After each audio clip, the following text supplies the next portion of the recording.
Hello? Yes, go ahead. Yeah, good morning everyone. I am Neeraj Kale. I am intern at the SalesTrack.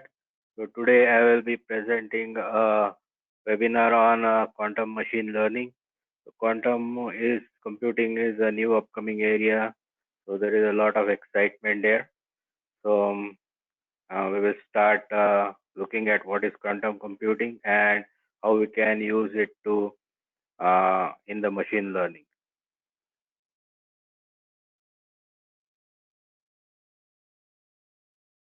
So introduction to SalesTrack, Vivek has covered that, so I'll just go forward. So quantum computing is the study of non-classical model of computation. So what do you mean by non-classical? So classical in the sense we have physical computing, mechanical computers, or more recently the digitals and electronic computers. So non-classical means it is computation based on the quantum properties of atoms and very small particles. So in this way, it leverages a new area, new physical properties of the material or the small atoms to do the computation. So this computation can be done exponentially faster than the classical computation.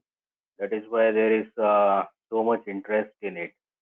So in mechanical phenomena, we manipulate the information in the form of bits and other mechanical properties. Here we do the computation based on qubits. So we will see what are all these uh, new terms that we are going to learn today. So let's get to the basics of exactly what is the computing. So computing is basically nothing but a physical description of a state of a computer. So in this case, the oldest computer has been the abacus, the mechanical computer. So if you can see, there are 6 red dots on the right side and 4 red dots on the left side. That means if somebody wants to do the computation, they will move the bits or the red balls manually, and this way we can remember what the computation has occurred, and we can see the result. So these are various. So this is the oldest and most basic form of computer. So in 1950s, digital electronic computing came into the picture. So it uses the AND, OR, and NOT gate to do the computation, and still that is being used today.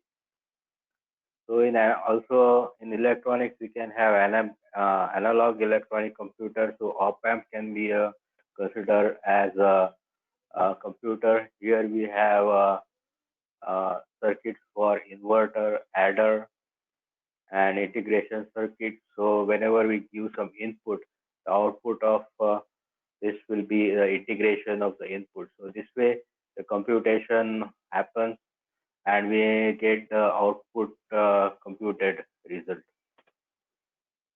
I think there is a question there. Okay, I'll do that.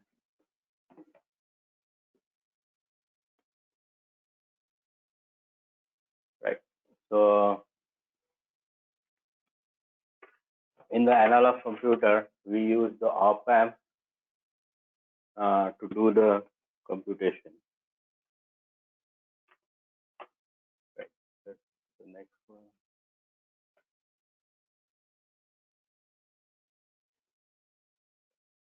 So in case of quantum computation, uh, we use a new form of computation called qubit. So we'll see what it is in a bit. So let's see what is a bit in that we use in a digital computer. So as we know, the bits have either a 0 or a 1 state.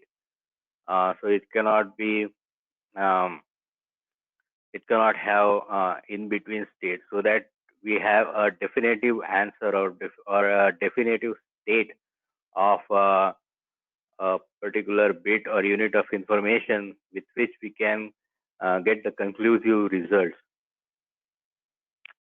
So recently, the Purdue University have introduced a probabilistic bit. So what happens is probabilistic bit fluctuates between 0 or 1, and the output of the computation depends on probability whether that bit is at a 0 or a 1 state. If the probability is 0.75, it is likely that output will be 0.75. So if we combine the multiple probability bits, so basically computation doesn't happen on a single bit.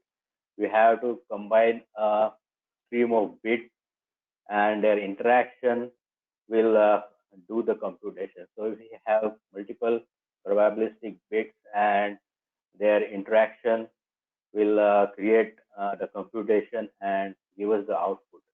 So qubit is quite similar to the probabilistic bit, but fluctuating frequency is so fast that we cannot differentiate between 0 and 1. So we say that qubit is at a 0 and 1 position at the same time with the given probability. So the output of the computation happens based on the interaction of the qubits with each other, and we get the result. So as we can see, the quantum state, many of you might have studied in initial physics that the hydrogen density plot, for example. So the electrons are spinning so fast that it is virtually impossible to determine what is the state of the electron. So I hope everybody remembers the Heisenberg's principle, where it says that we cannot determine the position and velocity of an electron at the same time.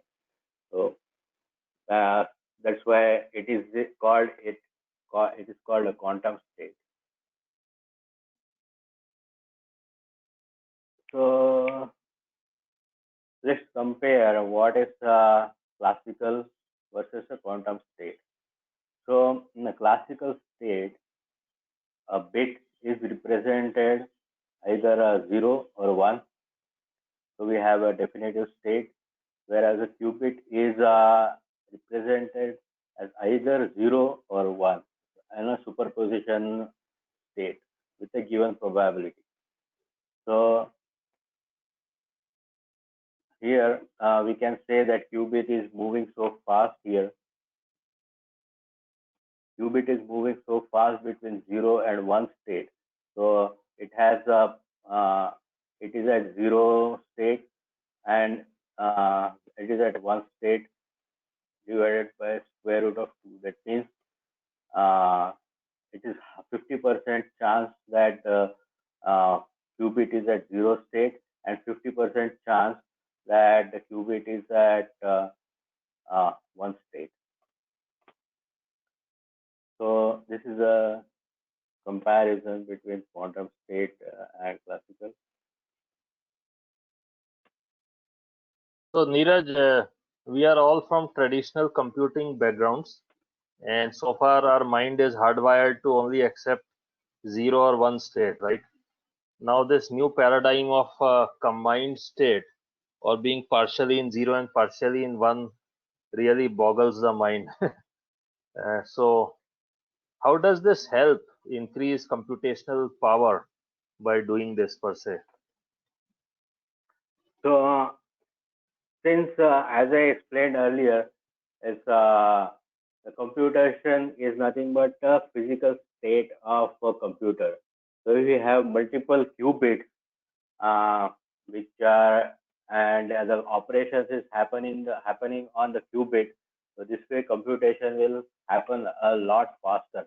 So if you take a classical computer, so this if you give some input to A, B, and C, so probably it will give us the output in probably milliseconds.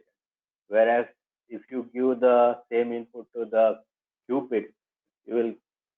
get the output in the terms of picoseconds and 10 to power minus 12 seconds. So this is the range of timeline where the computation happens. So since the computation happens so fast that we can increase the speed of the computation. Also, we will see something called the entanglement and the super entanglement. So this will help us in understanding how the computation happens in the qubit.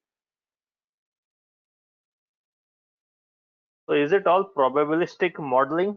Because the bit can be in more than one positions, partially in Yeah, zero state, partially in, is it probabilistic modeling, would you say? yeah, most likely it is a probabilistic modeling expresses very high in the qubit setup. Number of Right. states that you can model and express are very high in the qubit setup. So we'll come to that how only probability. Yeah. So it is more of Okay. a probabilistic modeling.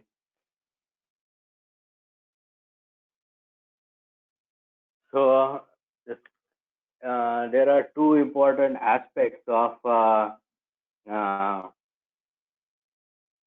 of superposition. So two important aspects of the quantum computing. One is superposition. So as we have seen, the electron spin is happening so fast that it can be considered as a in a state of 0 and 1 at the same time. So if you see the different places over here, for example, this place, the probability of uh, probability of that qubit being at 0 state is 0.25 and probability of qubit being at state is 1. So this is the way the computation happens. So we'll see in a bit what is entanglement, and then we can probably figure out.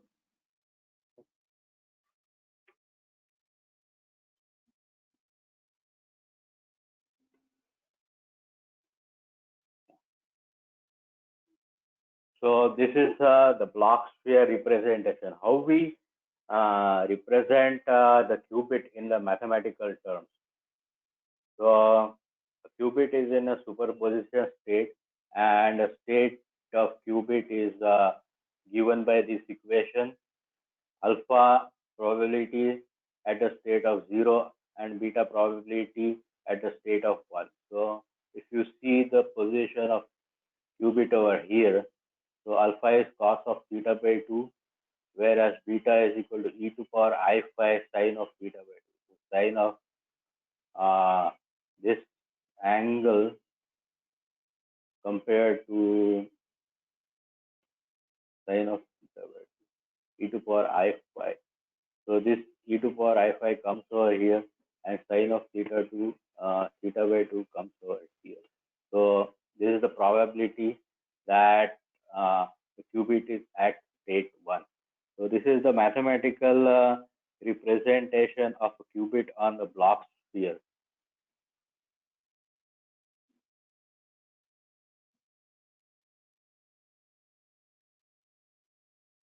So entanglement. So entanglement is a very interesting phenomena when we consider two qubits are entangled, means their state cannot be described independent of each other.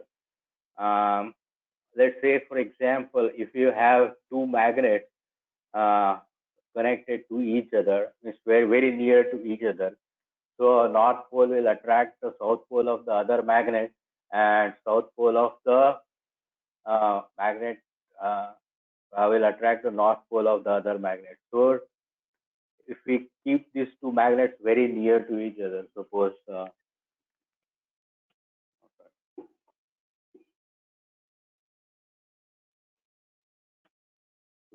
let's draw the pen. Suppose we and draw it in. So we have this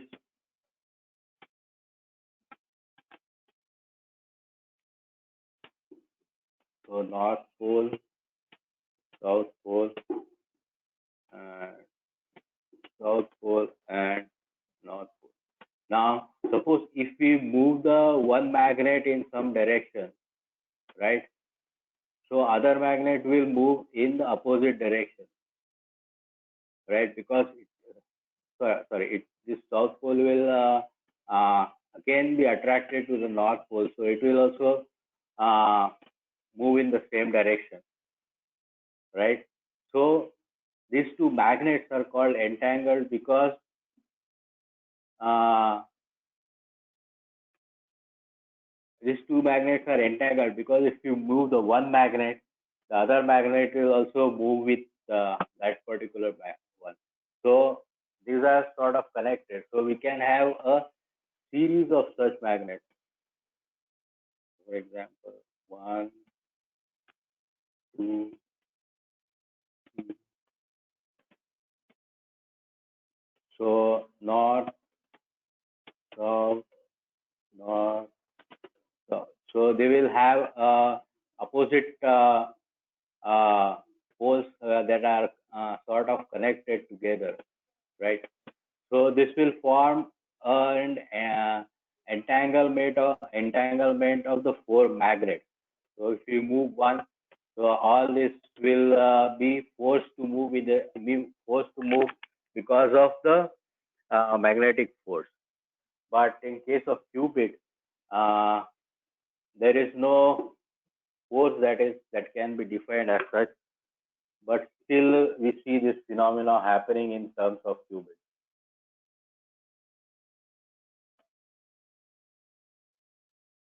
So So that is what is called as entanglement. So if you move one particular qubit, the other qubit also moves with it, with that, and vice versa. So, any questions on entanglement?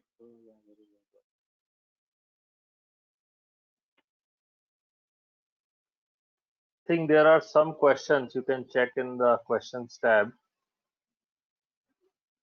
Okay, yeah. Can qubit have more than one value, 0 or 1 at a given time? The qubit can have it is in a superposition state. So um, it doesn't have more than one values. For example, it cannot have two values, but it can have the probability of the qubit is at 0 or 1. So it is said to have been two values at the same time. So that's what is called superposition. I'm not sure more than one value, 0 or 1 at a given instance. The simplest answer is yes. It can have both the values 0 or 1, but it is given by the probability equation that I have explained here. So this qubit has value 0 with the probability of alpha, and it has value 1 with the probability of beta.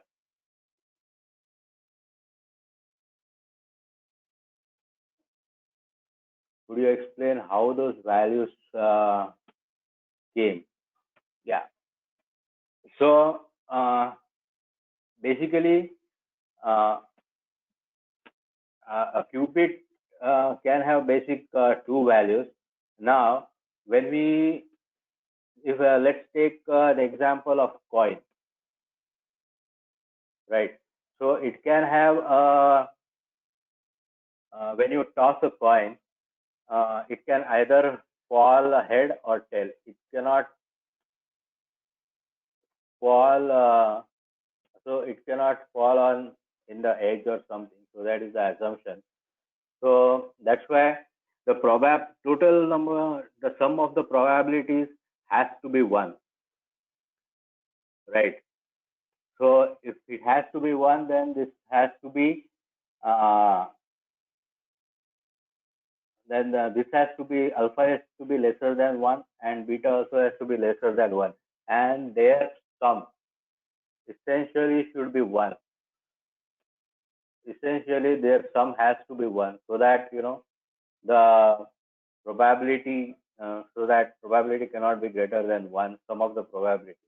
So that is why this alpha. So now this is just a mathematical representation of uh,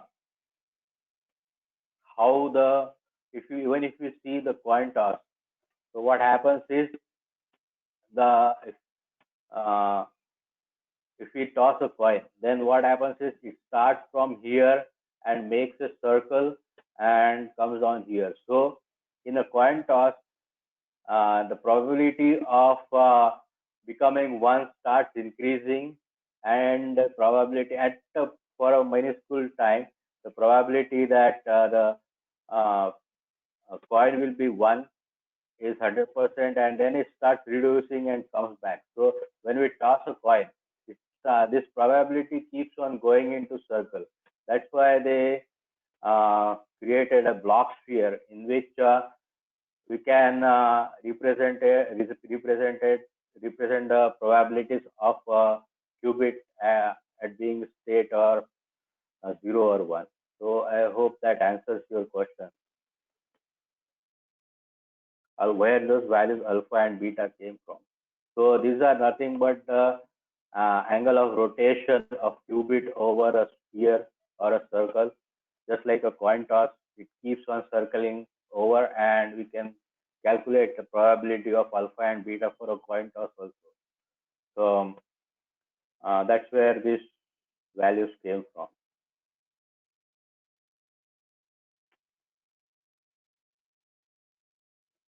So it is all a probabilistic modeling, I guess.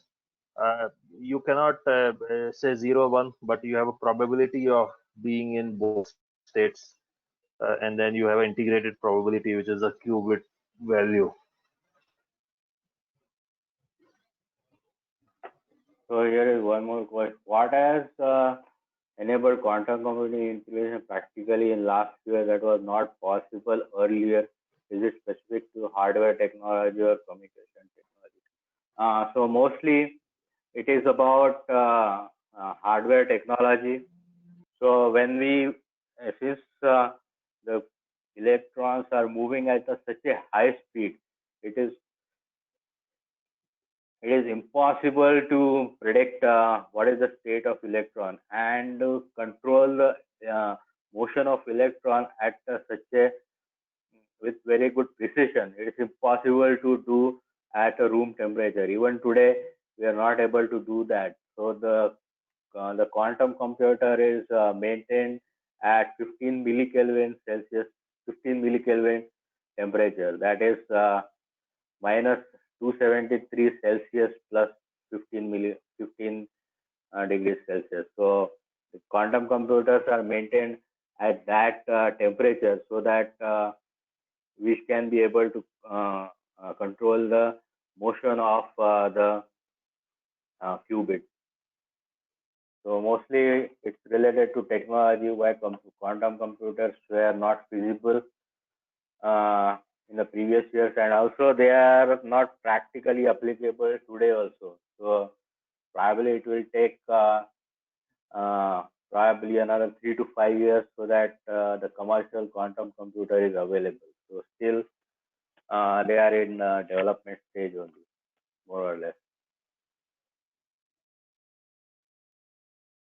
Okay, so I'll continue. So any questions on entanglement? I hope the entanglement is clear. It's a combination of multiple qubits that are connected together by an invisible force. So now here comes the interesting one. How does help in our computation? So if you want to explain, if you want to describe a bit, so why this thing is important? So if you want to describe a bit B0, you just need one variable. If you want to describe 2 bits, you need 2 variables. If you want to describe 3 bits, you need 3 variables. So you are sure that B0 is either 0 or 1, or B1 is either 0 or 1, or B2 is either 0 or 1. We are sure about that. But an entangled qubit in a superposition. So now we have this qubit. If you want to describe a qubit, then you need two variables, C0 or alpha at position 0 and C1 at position 1, right? Similarly, for two qubits which are in an entangled state, there are four states possible, 0, 0, 0, 1, 1, 0, and 1, 1. So that's why we need four variables to describe a two-state quantum system. And we need 8 variables to describe three qubit quantum system. So in general, if we have n qubits, then we can have 2 to power n variables are required to describe that particular state. So that's why, and as I told you earlier, this computing is nothing but a description of physical state of a computer. So if we have n qubit system and we need 2 to power n variables to describe that system, then virtually we have 2 to power n memory places where we can save our variables, and basically we can have 2 to power n information. And yeah, so if we have 300 qubit system, then we can have save the knowledge of entire universe. That is more than the number of atoms in the universe that will be required to describe the system. So yeah, that's why the computation is exponential. And if we represent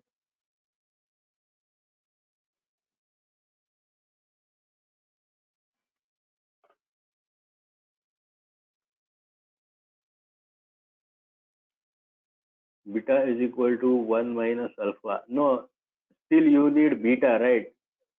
So we need two variables because in a superposition, we don't know whether this particular qubit has collapsed or not, right? So the probability as we describe it,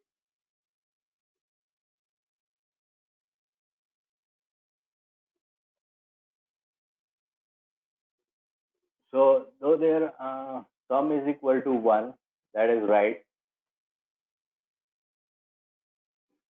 So you are saying that we should just say beta is equal to alpha minus 1 and calculate one variable. So that is not the case, because the qubit is moving so fast. So unless there is another concept called collapse. So unless we measure the qubit, we don't know what is the state of the qubit. So after only measuring the qubit, then only know what are the alphas and betas. In the last equation on the left side is what is causing this question. You are showing alpha 2 plus beta 2 equal to 1 in that previous slide. Sorry, that is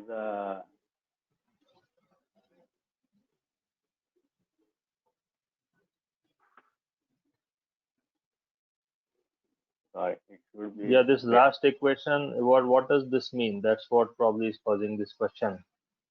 I think oh, it is X. square. Okay, Square. got it. Okay, so got alpha it. square plus beta square is 1. Okay. But this rule is always satisfied, huh? What you are showing, this last rule, alpha square plus beta square. Yeah. See, And the what reason if you have C1, C2, C3, C4, the same logic will apply for 4 of them, huh? Yeah, that is a multiple qubit system, right? So Okay.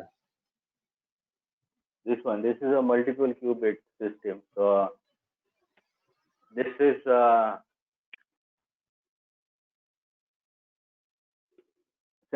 since it is in a superposition. So you have to understand a little bit of quantum level uh, scale to understand that when it is dynamic, alpha and beta may not be alpha square plus beta square may not be equal to 1, but greater than or not equal. When you measure the state of the qubit, that's when it collapses, and that's when the computation happens.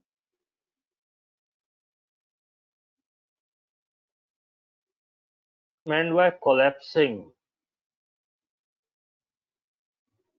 Okay, so mm,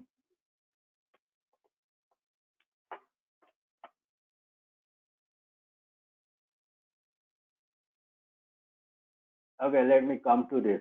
So when you toss a coin, so when it is in a dynamic state, you don't know what is the probability that the alpha that the uh, uh, and that the coin is a head or tail, but it falls down on the floor or in your hand or somewhere, then you know what is the state of the coin. So that's what is called the collapsing of the qubit state. So usually this when in a qubit system, the electrons or physical qubits are in perpetual motion. They are constantly moving, so you don't know what is the state there. But when it falls down, that's when you measure what are the probability, and that's when finally when it falls down, you know whether it is head or tail. So that is what is called collapsing.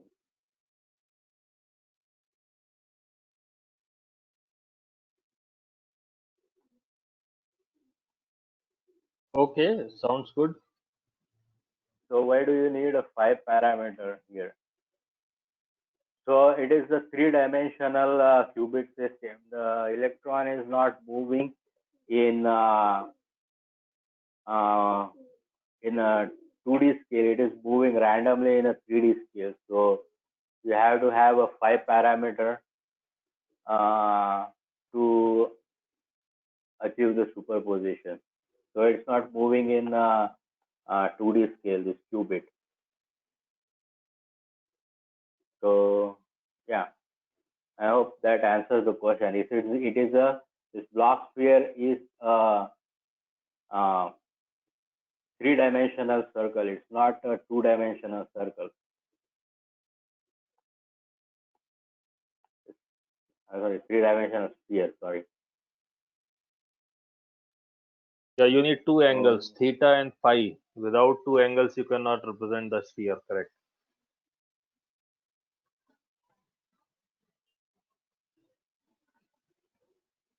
so this is the mathematical representation of the qubit. So I hope it's clear to you.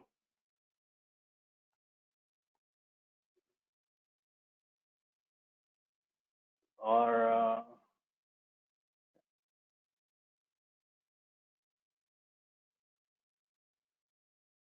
so, any more questions on that, or we'll go forward? Yeah, I think we are good. You can keep going. So, because of the minuscule scale of the electrons and qubits, decoherence. So, as I said, the qubits system is maintained at 15 um, millikelvin temperature, and even the smallest of the nanokelvin or picokelvin disturbance in temperature can change the state of electron, and it will collapse to 0 or 1, that is head or tail. So they are in a constantly dynamic situation. So it is very important to maintain the temperature and the environment. So At that nanoscale, it's very difficult to maintain that environment, and even the smallest sound or smallest pulse or smallest energy of electromagnetic wave can disturb the qubit and it will collapse to 0 or 1. So that is called a decoherence in quantum computing, and that is the biggest problem why people have not been able to achieve the larger quantum computers. So let's come down to a little bit on the software side. How so similar to what we have for the logic gate, we have and or not gate. So similarly, we have this various quantum gates which will operate on a qubit.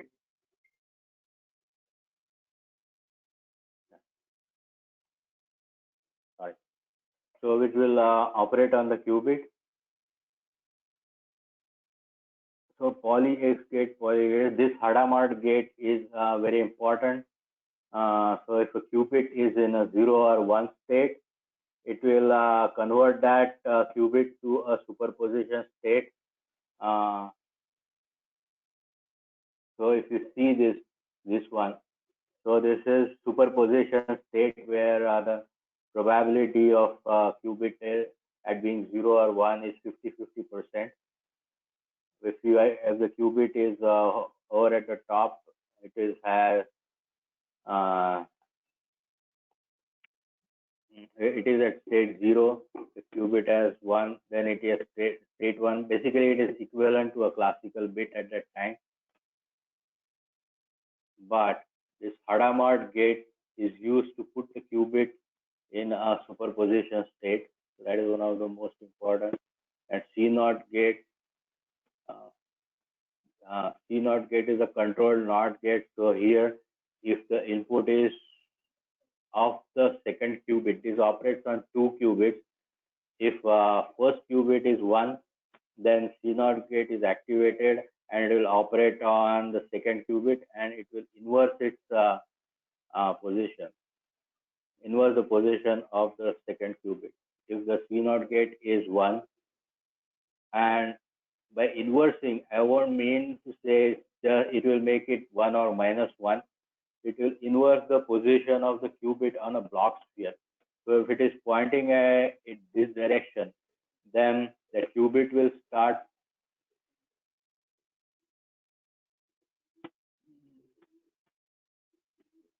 So, qubit will, if it is pointing in this direction, with C0 gate, it will start pointing in this direction. So it will exactly opposite. So it is not as simple as just 0 and 1. So you have to remember that qubit is a three-dimensional system. So both the variables, so with the C0 gate, the position of the qubit will be inverted or will start pointing in other direction. Yeah. So there are various gates. So basically, these are various gates.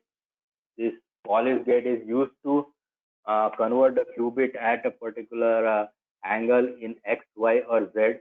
So poly X gate will rotate the qubit in X direction. Poly Y will rotate the qubit in Y direction. Poly Z will rotate the qubit in Z direction. So phase gate.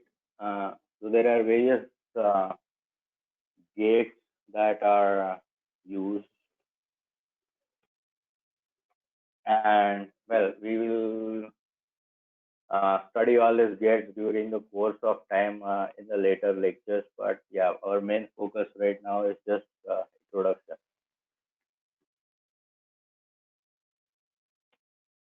Oh, what are the? Sorry, there are a few questions I didn't see. Yeah, what is the clock frequency? So, probably the clock frequency works on the terms of nanoseconds.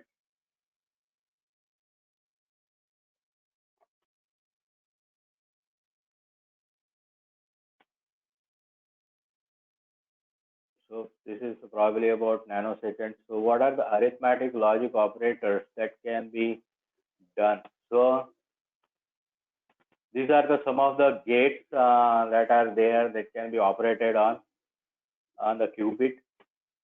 And yeah, with the combination of the gates, we can create the circuit, adder circuit or subtractor circuit or things like that. Um, yeah, whatever operations we can do on the digital circuit, same operations we can do on the quantum using the quantum circuits also.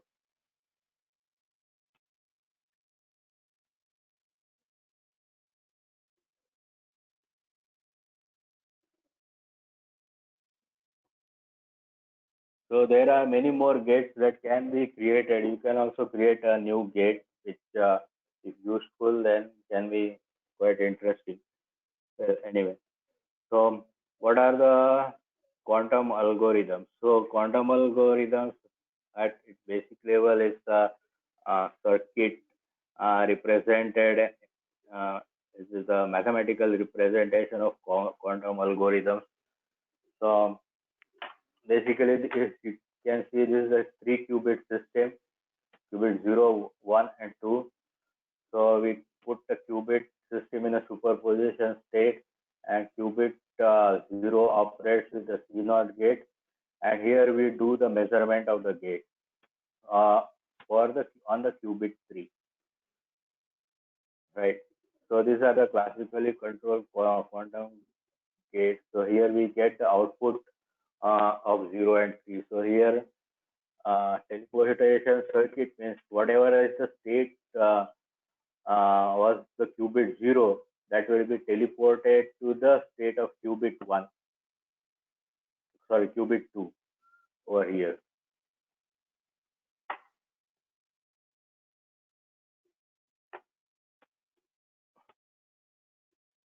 So I hope this part is clear.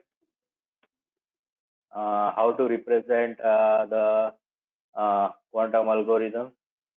So what is this teleportation? Teleportation means suppose we want to see what is the state of qubit 1 and transfer it to qubit 2. So that is teleportation. So whatever, suppose qubit 0 is at state 0, it will be transported to the qubit 1. It is nothing but basically simple copying in terms of a conventional classical method terms. But since qubit can be entangled over large distances, suppose I am in Bangalore and somebody is in Delhi. So if you teleport the qubit from one state to another, then that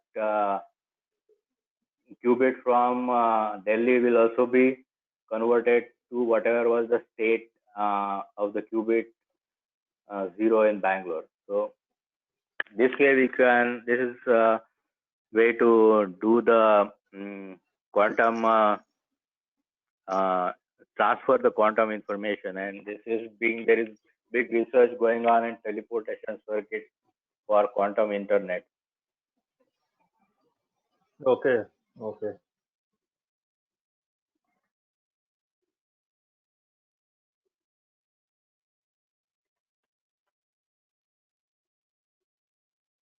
So yeah, so everything is clear. So there are uh, multiple quantum algorithms. So quantum Fourier transform is similar to discrete Fourier transform, and that is operated on the qubit.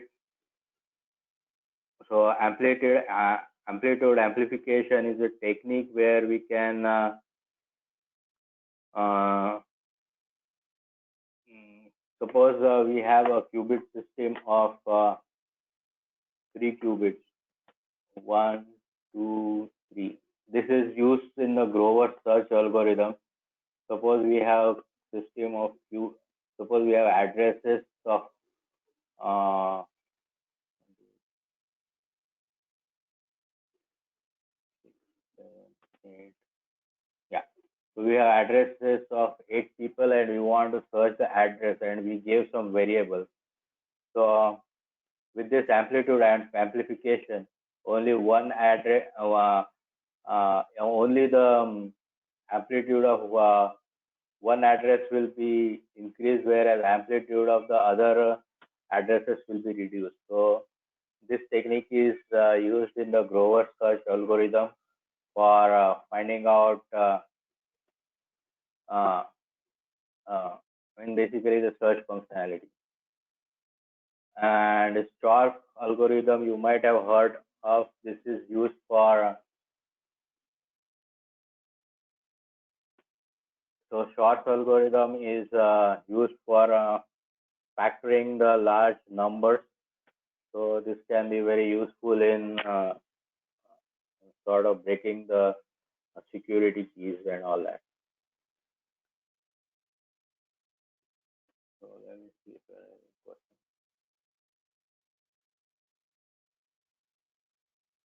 No, no, quantum chipsets are not available. I don't think so. It's just a fancy marketing name.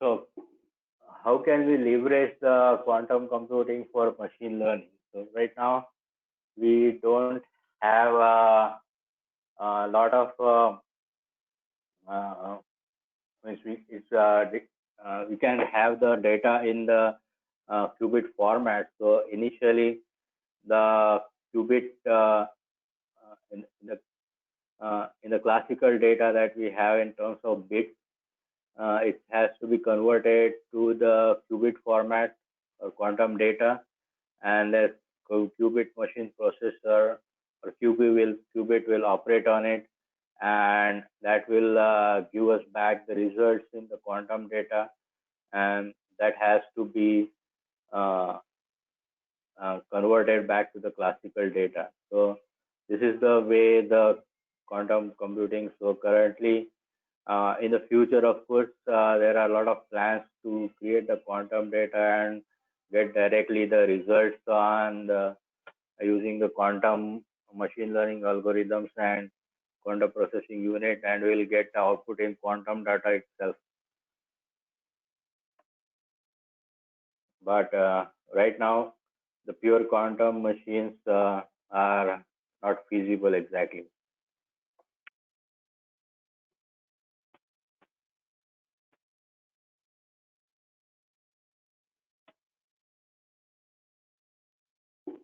So we'll come to the quantum neural network. So quantum neural network is a neural network we have. We can create some quantum circuits which have the variable parameters, and this quantum variational circuits can be used for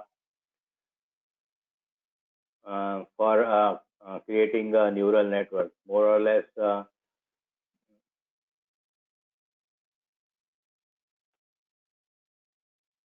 So this quantum gates, we can have some variable parameters in the quantum circuit, and this can form a quantum neural network when we have connected. So qubits by itself have similar property of being entangled with each other. So when they are entangled, they will create computation faster, similar to a neural net. So let me just try to explain it a little bit. So what happens in the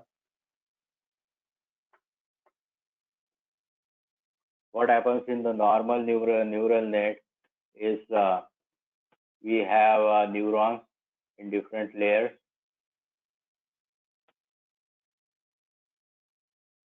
So we give in the feed forward network, we give this neurons which are connected to each other. So essentially, whatever is the input, so these mathematical operations happen on it, and we get some output over here. So similarly, if you see a qubit system, entangled qubit system, suppose we have this qubit system, multiple qubit system. So it's similar to what are the neural networks. Since these are entangled, and this is Q layer 1, and this is Q layer 2, qubit layer 2. So essentially what happens is similar to how the neural networks operate, the qubits operate in a similar way in the entangled state, since it's called probabilistic computing. So whatever input we give, that will affect the next layer of qubits, and we can have uh, uh, output which is similar to what we get in a neural network. But of course, in this case, the computation is a lot faster. Here we have to use the GPUs and all.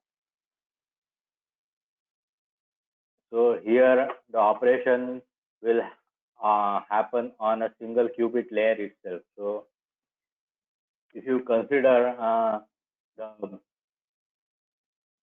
classical gates and all required, so this one neural network creation will require thousands of gates. So here the creating a quantum neural network will require very few gates. We can have Haromard and Polish gate, which will operate on the uh, qubits and will get us the output.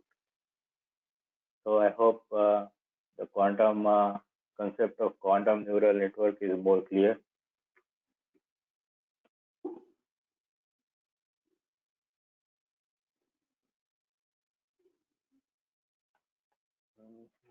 No question.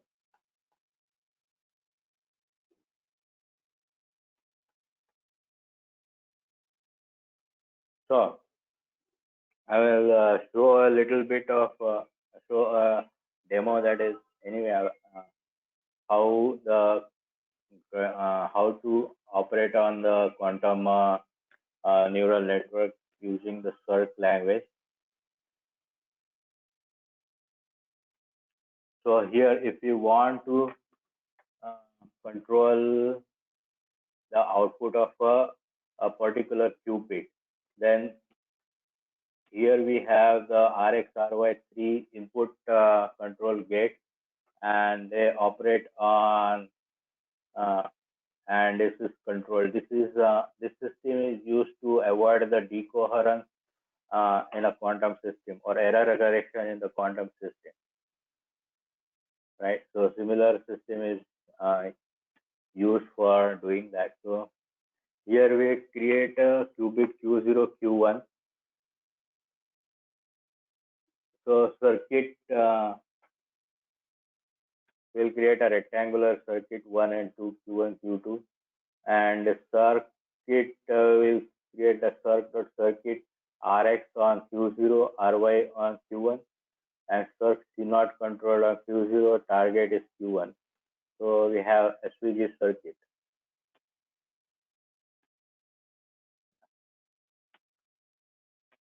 So this is basically nothing but we are creating a circuit over here. What is this circuit qubit? This is commented one. So, huh? No, what is this Cirq? CIRQ and grid qubit. So CIRQ is the framework released by Google for operating on the qubits. Cirq is the framework by Google. So with that, you can do programming on the quantum computer. Now this grid qubit will create a qubit with rectangle, and so we can align the qubits in any format we want. It can be linear, it can be rectangular, it can be a triangle. So we can have qubits aligned in any format, right? So in which way we want to create organize this qubit, that we have to define in this. So we basically create qubit 1 and 2 based on the rectangular format. That is what the instruction says.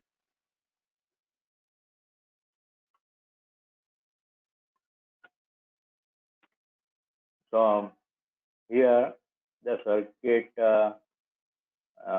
Rx on A and on Q0. So here we are operating, we are converting that Rx into a base, Rx operation on the A qubit Q on Q0 qubit and serve C0. So control is Q1 and target Q0 and target is the Q1 qubit. Now, what So is this this is code doing? This circ.circuit, what is it trying to do? Create a circuit on the qubits using parameters you created above. So you have 2 qubits. What you are trying to do with those? You are creating a NOT gate. What is it? So I'm basically trying to create a circuit that is described in this diagram. Oh, what is RZ and RXRY? So RXRY is the rotation operator. So RX is the rotation operator with beta 1 angle in x direction. RY is the rotation operator. Okay. These are basically rotation operator in the sense that we have seen this Polish gate, right? So X gate will rotate the qubit in x direction. So this will rotate the qubit in x direction with angle A1. So when we are doing the calculations on bits, we can think linearly like that. But when we are doing calculation on qubits, we have to always think that qubits operates on a block sphere.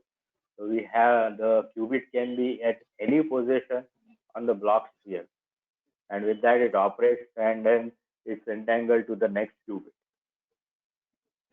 Yeah, it's little bit difficult to imagine and understand, but yeah. So essentially,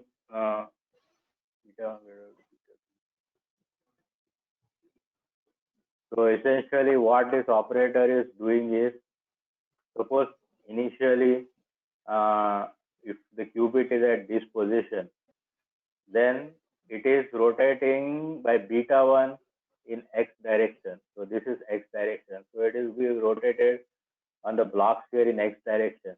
Then beta 2 y direction and beta 3 in z direction. So that qubit, whichever was here, will be rotated across block sphere and will come over here. And that is a basic idea. Yeah, a little bit complex computation to understand initially.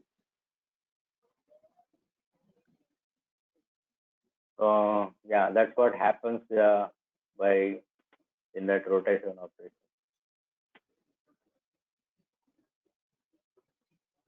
Okay, go to the code and let's see the code.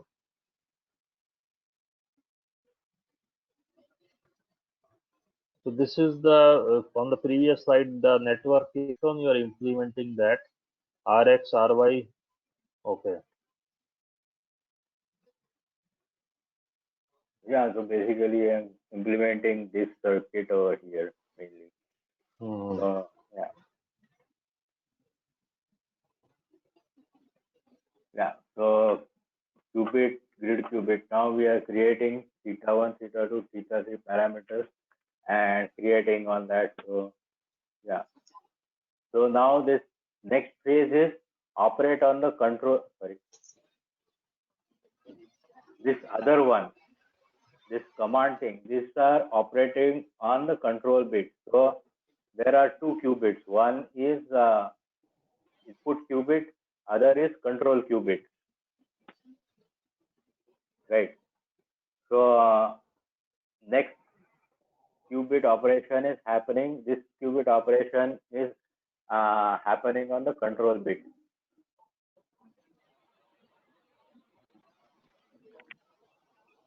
So yeah, I'll just show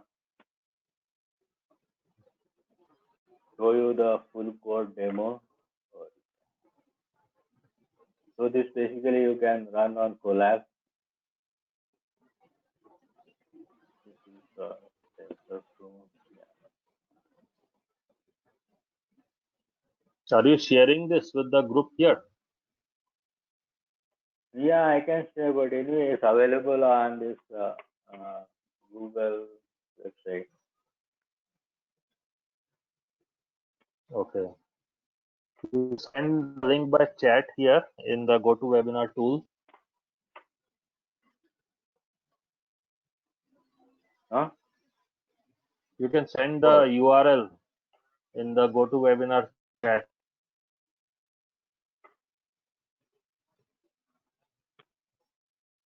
this one. Okay.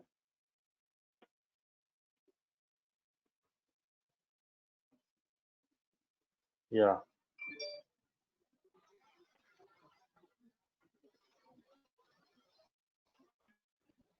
Yeah. So here we have created a grid qubit. So 0, 0 and 0, 1. So this qubits can be in a superposition state. So that's why we have uh, drawn this circuit over here. So we have created this circuit. This is Rx operator on A, Ry operator on B. So Rx operator happens on Q0, Ry operator happens on Q1, and this is C0 operation. So after that, we are performing C0 operation, and control is 0 and target is Q1.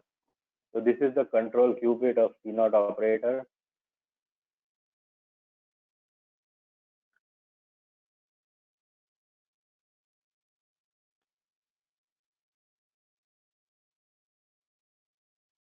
Expectation from waveform function. So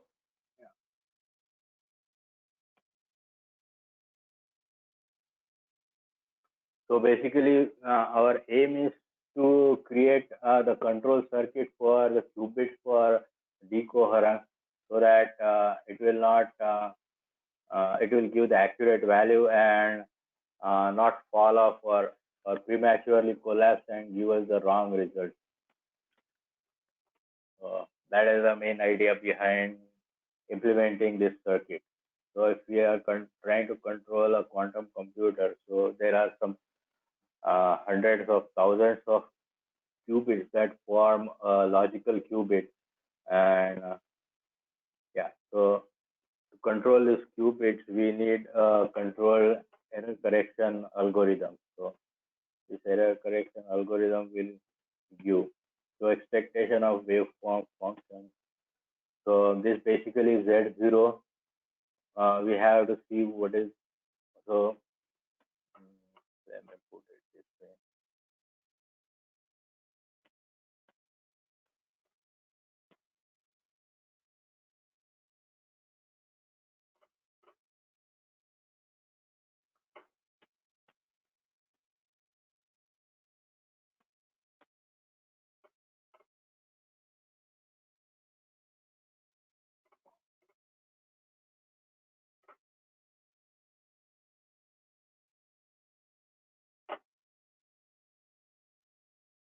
So if we consider our multiple magnet system, so here is one magnet, here is second magnet, and here is third magnet, here is fourth, right? So, sorry. So here all these systems are basically not in the stationary format, but since they are in a small scale, they are constantly rotating and trying to move, trying to become unstable.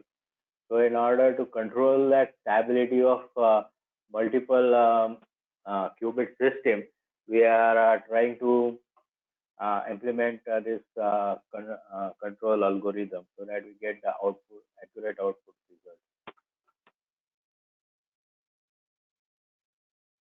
So any questions? So we can do a lot of things. We can do image classification. We can do transfer learning and all those sort of things. And probably I will take the course on that, how to do that part, lecture on that in the upcoming days.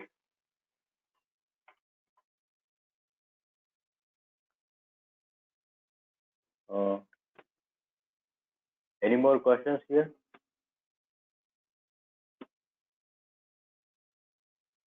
what is the name of the input circuit?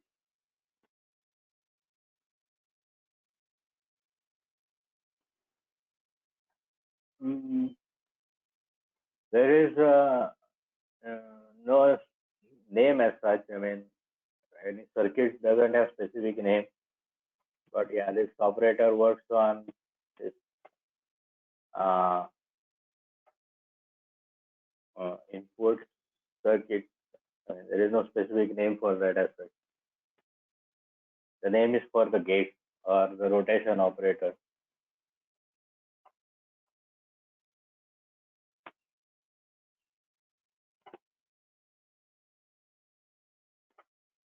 Yeah, so we are trying to simulate on the quantum computer, and when we execute, we get the output over here. So here basically what we are trying to do is to axis control model. We are trying to find out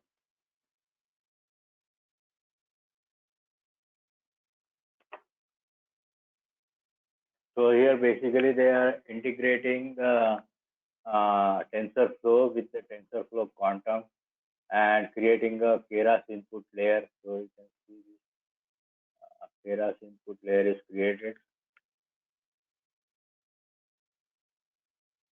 Are you saying TensorFlow is now offering a quantum API? That's TensorFlow dash quantum. Yeah. You want to install this? No, you have to TensorFlow install it quantum in. Okay, it is not default in Colab. You have to install it. Okay. Yeah. Okay.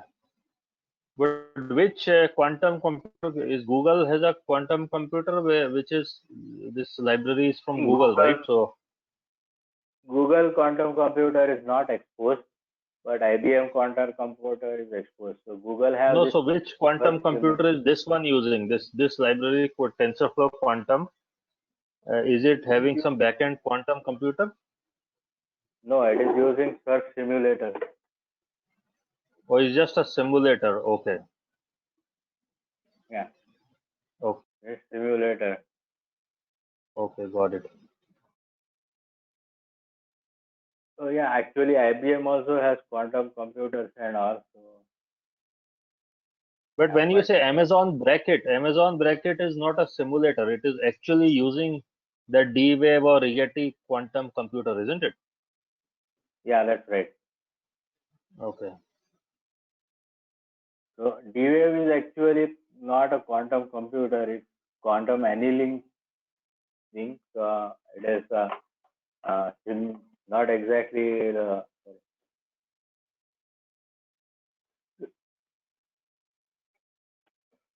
So this is used to solve a particular problem, and that is quantum unconstrained binary optimization. So this is not exactly used for doing the machine learning.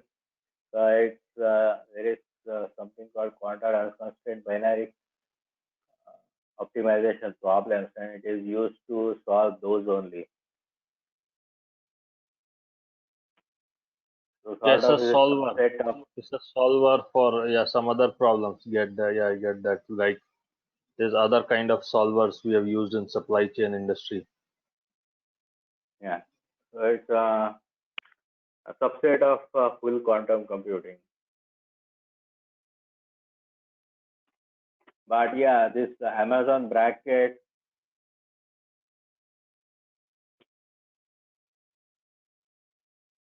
So this has 3 quantum computing APIs, and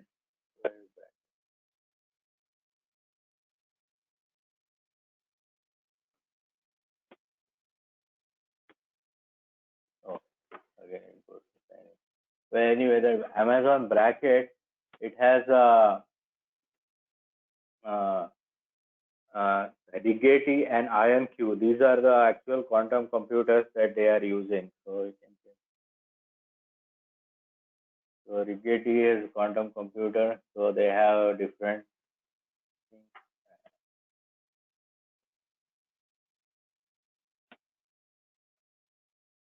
So, it has trapped ion computing. So this has quantum computing resources. So they have partnered with Amazon.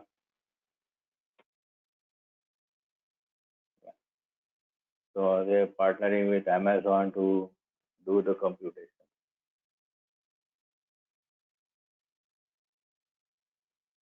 So in our product team, we are exploring creating a layer on Bracket, Amazon Bracket. Yeah, we can explore that. Right now, it's a very basic thing, but yeah, Yeah. we'll try to do that.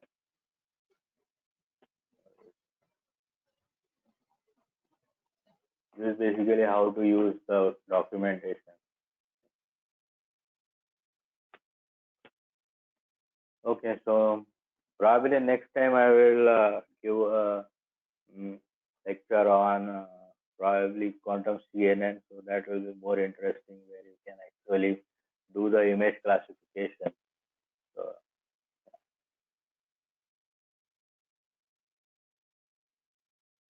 So any more questions? So you were able to explain that code demo? Code demo. Yeah. Yeah. Okay.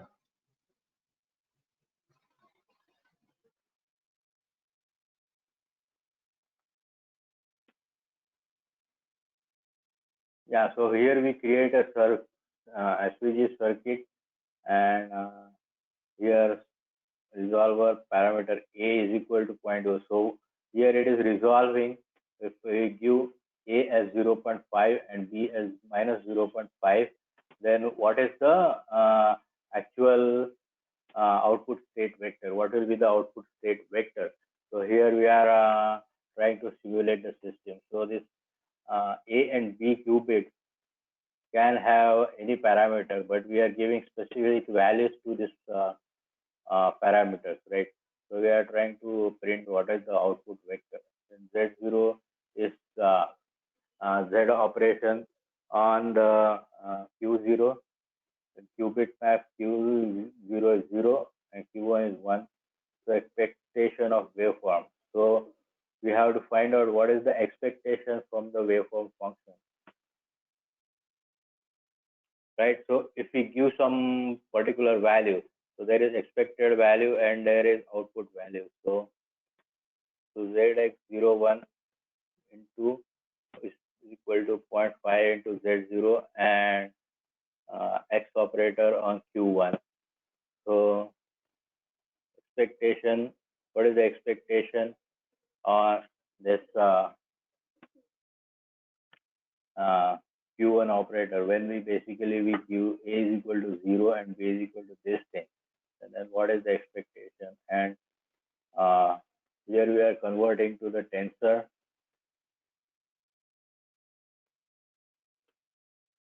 Here we are converting batch 12. So here we are creating a batch with this particular range. It starts from 0 to 2 pi. So it's going all the way around a circle with this particular angle. So it's jumping in direction and creating the batch values. And in batch values, we are trying to create basically the whatever are the expected output functions. So expected waveform function. So we are saving it in batch.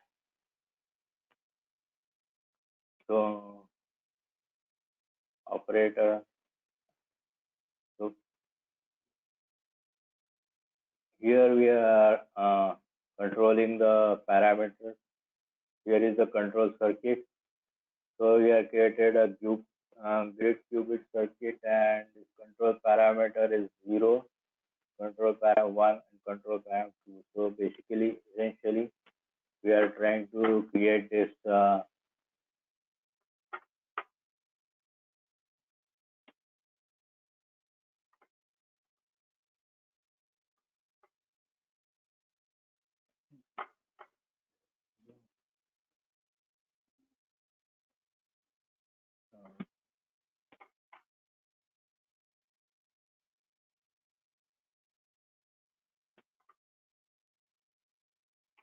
Where is my go to?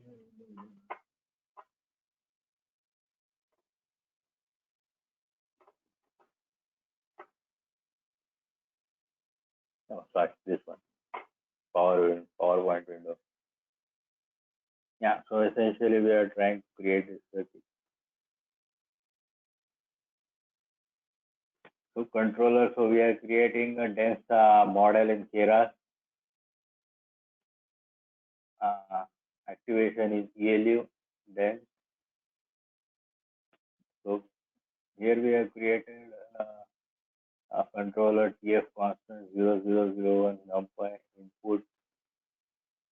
So we are giving this circuit input over here.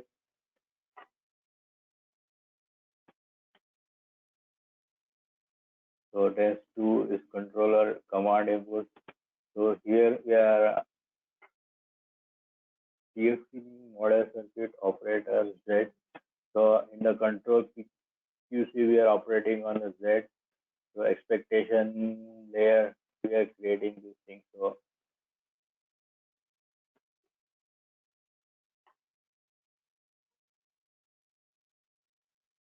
So here we are creating the random rotation noisy preparation. So this is simulation of the noisy circuit. So here we are creating the random noisy rotation. So this is data converting to tensor. So we are creating model data points and commands.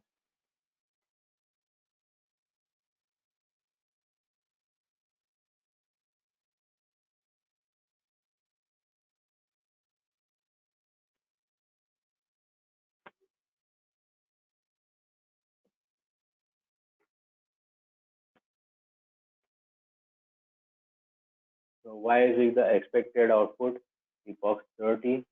So we are executing this model and trying to plot uh, learning curve for qubit. So when we have a noise, even though if we have noisy parameters, the output should be appropriate. So that's what uh, it is trying to simulate. So it is here it is checking the error. What is the error of noisy input versus the model circuit output? So expectation from waveform. This is the expectation. So it is trying to check the error. So check error if we see.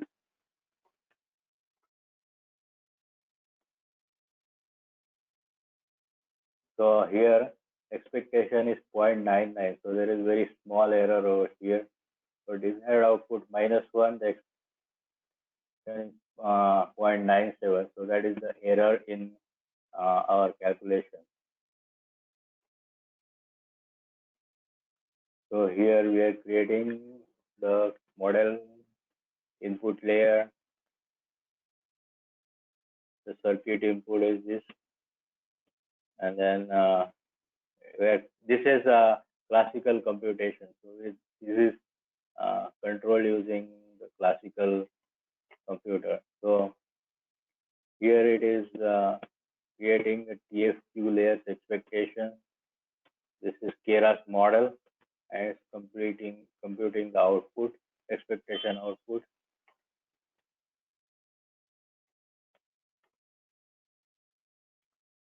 Yeah.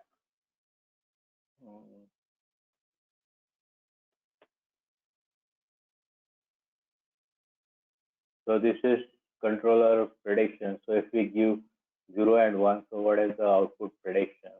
Yeah. So, yeah, so basically whenever we give the circuit, input circuit, so we have created a parameter circuit from the qubits, and we are trying to control the input and calculate the loss and trying to optimize these parameters. So these are the trainable parameters which can how much should be the beta 1, beta 2, beta 3, theta 1, theta 2, theta t, theta 3. These are the trainable parameters, and in this network. So that's what we are trying to train and get the output depending on this mean square loss.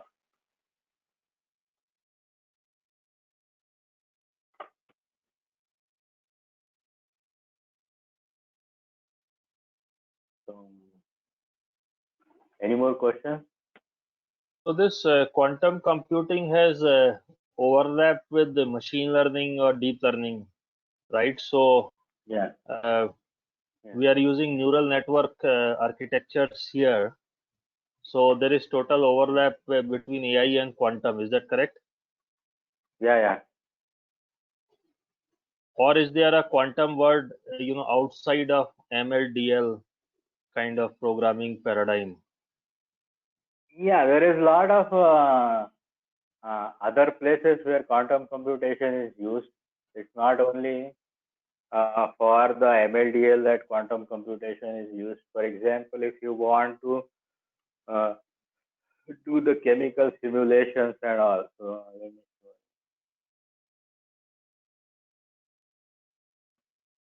So, this Pennyline.ai, they have this quantum machine learning is uh,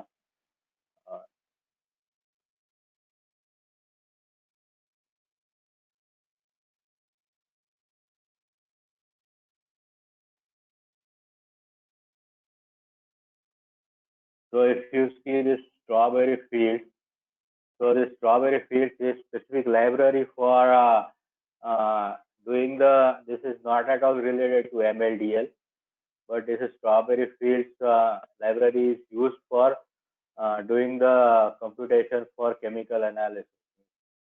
It's not at all related to the it's not at all related to machine learning as such. Though the graphs and pictures are similar to machine learning, but it's not machine learning.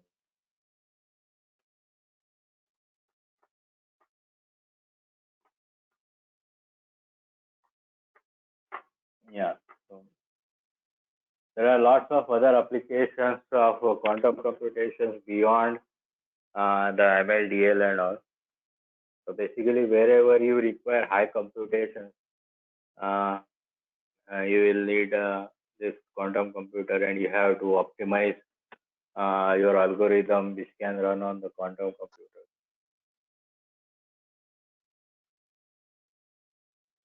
Okay, sounds good. So audience, any other questions?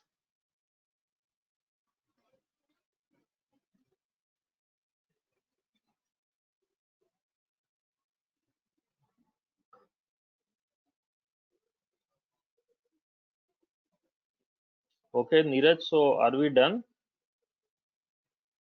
Yeah, I will just summarize what we have learned so far. So quantum computing can be used for machine learning, which can exponentially speed up. So entanglement and superposition are the two key phenomena which enable the quantum computing.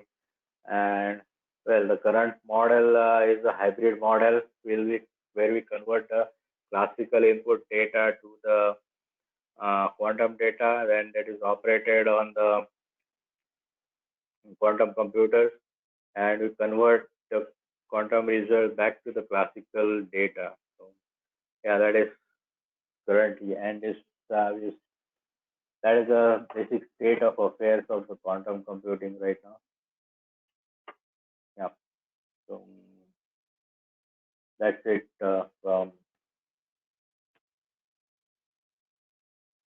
my side. Yeah. Okay, thanks, Neeraj. So audience, any final questions?